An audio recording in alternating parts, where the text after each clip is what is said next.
One of our first videos on this channel covered the 2020 Nagorno-Karabakh War between Armenia and Azerbaijan over the separatist Republic of Artsakh, majority Armenian but within the internationally recognized borders of Azerbaijan. During the war, the national humiliation of 1994, where the smaller Armenia was able to protect its sister republic, was set in reverse, with Artsakh becoming a much smaller and less defensible state against further Azeri incursions. In late 2022, the Azeris implemented a full blockade of the region, starving its citizens in preparation for what most commentators have agreed will be a massive ethnic cleansing campaign. As of this writing, October 2023, the Azeri army has launched an attack against Artsakh, violating its previously agreed to ceasefire and swiftly disarming the Artsakh armed forces. This was soon followed by a flood of ethnic Armenians from Artsakh to Armenia, over 100,000, at least 80% of the population of the enclave before the war. This time, Armenia, apparently powerless against their larger neighbor and with an indifferent ally in Russia, has said that the invasion, or special military operation, is none of their business. The Artsakh Republic passed their last law, dissolving their government effective January 1st, 2024. This is a very dark time for the Artsakhi people and all Armenians. But the Armenian people have faced similarly dark times before and survived. This time on Springtime of Nations, we cover Hayar, the Armenian nation.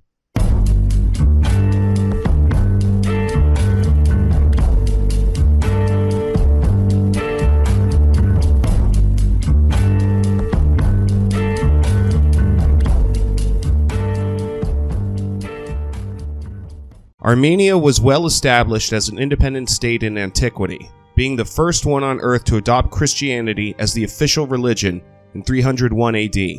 Traditionally a buffer state between the great civilizations of Asia Minor and Persia, from the Romans versus the Parthians to the Ottomans versus the Byzantines, the last independent state of Armenia was finally divided between the Ottoman Empire and the Persian Safavids, with the fall of Constantinople. Armenians made up a large and influential section of Ottoman society, although as Christians, they suffered a number of abuses such as confiscatory taxation and the kidnapping of their sons to become janissaries.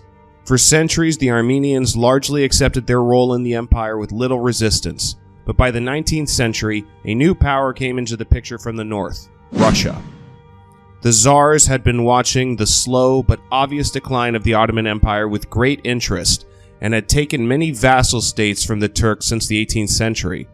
In 1828, they kicked the Persians out of their part of Armenia, as well as the land now known as Azerbaijan, populated mostly by Caucasian converts to Shia Islam, and had designs on the rest. For their part, the Armenians were being exposed to the kind of national liberation theories that were maturing in Europe, including those parts under Ottoman rule. Like the Greeks, Serbians, and Romanians, Armenia was rediscovering the will to be free. The Russo-Turkish War of 1877 was another victory for Moscow against the Sublime Porte, gaining a chunk of Ottoman Armenia, and the Tsar made an explicit promise to defend the rights of Armenians under Ottoman rule. At first, willing client states of Russian campaigns to weaken the Ottomans by supporting Armenians on the other side of the border, Armenian nationalism grew to have an anti-Russian flavor after experiencing what it meant to live under an absolutist, anti-liberal military government, even if it was led by an Orthodox Christian. Most Armenians follow their ancient Oriental Orthodox traditions, not Eastern Orthodox. Meanwhile, after a period of secret planning and organization in the 1880s, the Armenian national movement began to use violence to make their voices heard. After a series of scattered clashes between Armenian militia and the Turkish army in 1894, a huge wave of pogroms spread throughout the empire, killing hundreds of thousands of Armenian men, women, and children. After the turn of the century, Armenians on both sides of the border dealt with the consequences of liberal constitutional revolutions, with Armenians and Azeris killing each other en masse during the 1905 revolt, which led to a temporary breakdown in Russian rule in their homelands, followed in 1909 by a Muslim pogrom in Adana, Turkey, after a failed attempt to reinstate the recently abolished system of absolute monarchy. World War I would be the death knell for both of these empires, but but the Ottomans were far more nervous about their Armenian population than Russia, and after the declaration of war by the Sultan in 1915, Armenian rights were quickly curtailed. Many such better videos exist of what led to what is rightly called the genocide of the Armenians by the Ottomans, the first mass murder to earn the newly coined term in its aftermath. But the justification for it was ostensibly that the Armenians in the empire were a cutthroat fifth column willing to help the Russian advance throughout eastern Anatolia.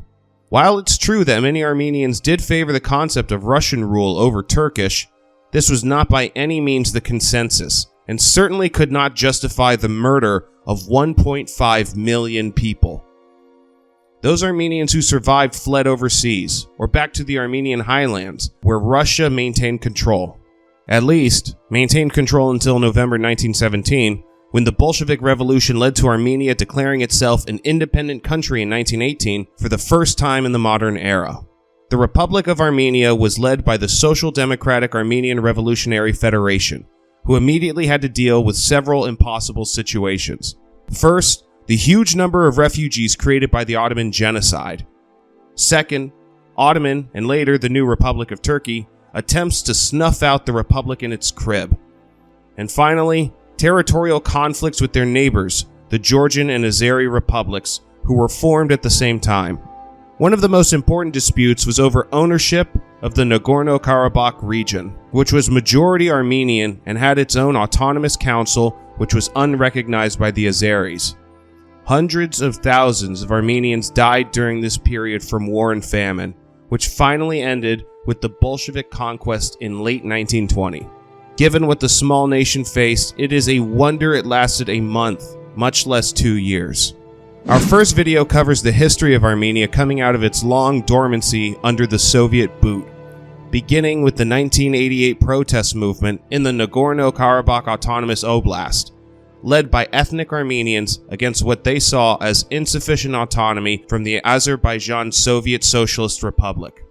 With the USSR in chaos at the time from internal decay and the disastrous war in Afghanistan, there was no brutal crackdown. Instead, the opposing ethnic militias of Armenians and Azeris took up arms, with the Azeris availing covert Turkish material support, as well as the fanatical pan-Turanist grey wolves who crossed the border to kill enemies of the Turkic family.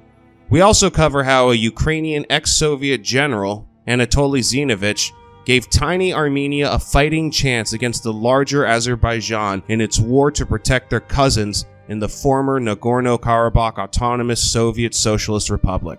In his words, "I do not believe that the world will agree to simply give the Karabakh people the right to self-determination, to their statehood, although they deserved it with their lives. Incredibly hard struggle. The Karabakh people have to demand what is rightfully theirs and what is quite real from a military point of view. Any attempts to resolve the Karabakh issue differently, in my opinion, and not only in my opinion, are absurd. There can be no two opinions. People who take up arms will not allow someone to decide their fate for them. The people, expressly their will to live independently, took up arms and learned to hold it firmly. Indeed, both the population and territory of Karabakh are not large compared to Azerbaijan. God willing, let them live with us. Who's stopping them? Why don't they let us live as we want? Who will ask for that permission? Those who took up arms? Let no one hope. We will not abandon our weapons." As the victors in 1994, the Armenians had the opportunity to do much more ethnic cleansing and massacres against Azeri civilians than the reverse, but both sides slaughtered thousands. Alas, there is no Anatoly Zinovich today, or else he is stuck in his homeland of Ukraine fighting for his own freedom. The Armenian president's inaction in defense of his national brothers has been met with utter contempt by the Republic of Armenia's populace, who sees him as a traitor, along with Vladimir Putin and his inactive Collective Security Treaty Organization. And there may soon be a revolution in the country, peaceful or otherwise, to replace him with someone seen as more stalwart on the issue.